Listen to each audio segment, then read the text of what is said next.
Whoa! Man, you guys just don't leave me alone. But welcome to another episode of Rocky Topics.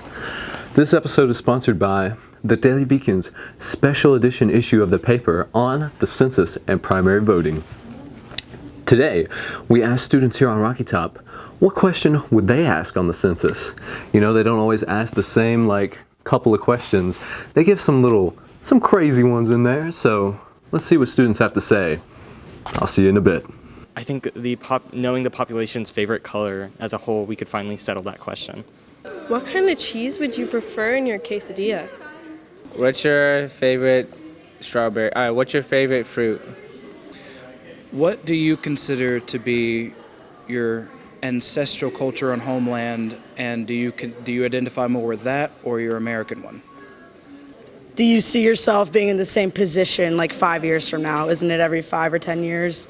Yeah, so do you see yourself being at the same, making the same amount in the same place, with the same amount of members of your family? Do you think you're going to expand?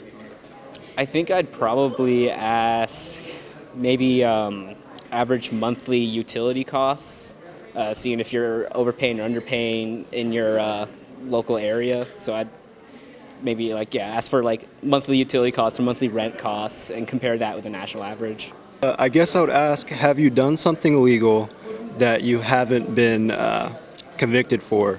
That's all I would ask them. And I would say, hey, if you have, you're not going to get in trouble for answering this question honestly. And I guess that would be my question.